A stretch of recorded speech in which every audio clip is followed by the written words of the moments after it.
Senhor Presidente da Assembleia Municipal de São Vicente, Senhor Presidente da Câmara, Senhora e Senhor Deputado à Assembleia Legislativa da Madeira, Senhores Dirigentes do Governo Regional, Senhoras e Senhores Autarcas, Senhoras e Senhores Dirigentes de instituições culturais, sociais e desportivas do Concelho de São Vicente, Senhores Oradores Raimundo Quintal e João Batista, Senhor Subdiretor do JM, Diretor do JM, jornalistas e técnicos do canal Na Minha Terra, caros convidados. Começo esta minha intervenção lembrando Gonçalo Reberteles, que nos deixou há poucos dias e que foi um dos precursores da ecologia em Portugal e um defensor das cidades verdes. Muito antes de se falar destas questões em Portugal e no resto da Europa, já Gonçalo Reberteles nos alertava para estas situações. Deixa-nos um legado de conhecimentos e uma herança da arquitetura paisagística que não podemos esquecer ou deixar degradar. A paisagem sempre foi cultura, dizia Gonçalo Reberteles, que defendia cidades humanizadas e a valorização do mundo rural como alicerces fundamentais de um desenvolvimento sustentável. Partiu o homem, fica o seu pensamento e a sua obra para que a possamos prosseguir. Minhas senhoras e meus senhores, a defesa do ambiente, a reabilitação dos ecossistemas e a manutenção da biodiversidade são absolutamente vitais à nossa sobrevivência. Estas evidências, nem sempre assumidas totalmente pelos decisores políticos e económicos, são particularmente relevantes em ilhas como a Madeira e o Porto Santo, que estão sujeitas a profundas mudanças climáticas e que têm a sua economia assente no turismo associado ao meio envolvente. A natureza, a paisagem humanizada, o património florestal e o mar são as grandes riquezas da Madeira, a par do nosso principal recurso, que é naturalmente o capital humano. Se o Criador foi pródigo em distribuir beleza pelas nossas ilhas, os homens, povoadores e os que lhes sucederam, esventraram o basalto e dele fizeram um monumento ao engenho e ao trabalho. Os poios e os socalcos, construídos pela montanha fora ou à beira da falésia, as levadas rasgadas pelas entranhas da Madeira, os caminhos reais subindo e descendo vales, são uma obra notável dos ilhéus que souberam fazer do basalto uma terra arável que garantisse o seu sustento.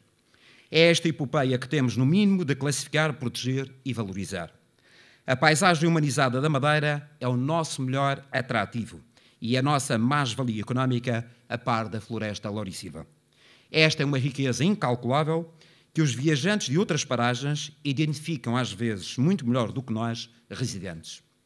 Tardamos em perceber, em plenitude, que as nossas identidades, como o ambiente, a cultura, o património, são ativos económicos que precisam de ser potenciados e defendidos. São as galinhas dos ovos de ouro que não podemos deixar morrer. O desenvolvimento dos últimos 40 anos na Madeira, com aspectos muito positivos, básicas de vida das populações e as acessibilidades entre as localidades, tiveram um reverso, que foi o esquecimento do que já tínhamos construído ao longo de séculos e que faz parte da nossa memória, como, por exemplo, as estradas regionais, as edificações e paisagens que são parte da nossa história. Fez-se o novo e ignorou-se, em alguns casos, ou destruiu-se o antigo. Afinal, o mais autêntico e genuíno e aquilo que nos distingue de outras terras. Dois exemplos muito ilustrativos que são a estrada regional, que ligava esta bela vila de São Vicente ao município do Porto Muniz, ou a ligação viária desta sede de concelho até Ponta Delgada e Boa Ventura. Ainda vamos a tempo de recuperá-las.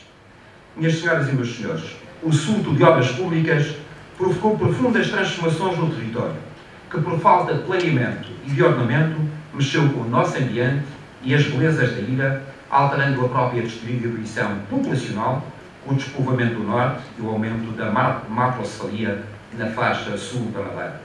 Em algumas situações, a construção usou e abusou dos solos, sem respeito pelos planos de ordenamento.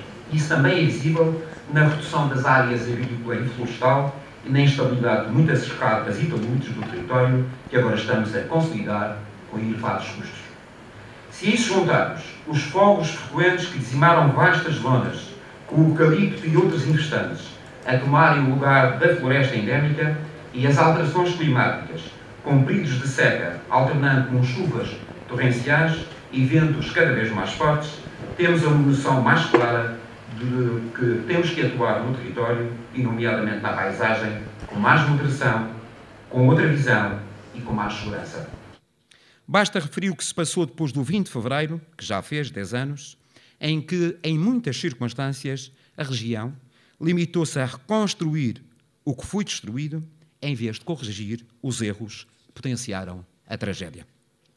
Se a isto acrescentarmos a desfiguração da orla costeira da Madeira, sobretudo na Costa Sul, com intervenções desastrosas que estão hoje ao abandono, temos um retrato claro, mas feio, de uma parte da nossa paisagem. O que nos resta é muito, é verdade. A começar pela floresta louriciva, património da humanidade, que precisamos de conservar, custe o que custar, explorando com racionalidade e sustentabilidade as suas enormes potencialidades. A Assembleia Legislativa aprovou há algum tempo a criação do Observatório da Paisagem da Madeira, para monitorizar e valorizar aquilo que é nosso. É um bom começo, mas há muito para fazer designadamente e vou elencar as minhas opiniões. A revisão do Plano de Ordenamento do Território da Região Autónoma da Madeira. O reajustamento do Plano de Ordenamento Turístico face ao crescimento registado.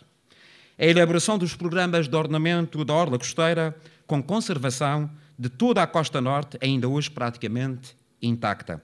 A criação das reservas agrícola e ecológica da Madeira. A valorização dos produtos da terra, do artesanato e das economias locais. A conciliação da pastorícia em espaços ordenados a cotas intermédias e desde que não afete a vegetação e o meio ambiente. A gestão racional da água, combatendo as inúmeras perdas e armazenando os excedentes, em particular aqueles que têm origem na costa norte. O reforço da reciclagem de lixos, nomeadamente com incentivos à separação domiciliária dos diversos tipos de resíduos. A descarbonização progressiva da economia regional, com aposta em energias limpas, aproveitando os novos fundos europeus que vão estar ao nosso dispor até 2027. A aplicação das medidas constantes do Plano de Combate às Alterações Climáticas. A criação na Madeira de um Observatório Europeu para as Mudanças Climáticas no Atlântico. O cumprimento sem transigência dos planos diretores municipais. A efetivação de um plano de recuperação das antigas estradas regionais, estradas secundárias, das britadeiras e das britadeiras e pedreiras sem utilização. A prossecução da aplicação das medidas constantes do Plano de Ordenamento Florestal, com reforço da rearborização das serras escalvadas que está já no terreno. A renaturalização dos cursos de água, nomeadamente das grandes ribeiras, com fauna e flora, tornando os espaços com vida. A recuperação das levadas, percursos pedestres, dos caminhos reais e dos miradores. A classificação e rentabilização das quintas e dos solares para uso turístico e cultural. A criação de novos jardins e corredores verdes nas nossas freguesias e nas nossas cidades. A aplicação de um programa de requalificação e gestão da paisagem. A exploração sustentável dos mares, a nível da pesca, da aquicultura e das atividades náuticas e, ainda, a valorização e promoção científica das reservas marítimas, em particular das ilhas desertas e das ilhas selvagens. É realmente um trabalho que nunca mais acaba, mas que tem de começar a ser feito, e está a ser feito em alguns casos, sob pena de comprometermos o nosso ambiente e a nossa economia. Sabemos o que está mal, sabemos o que precisa de ser feito.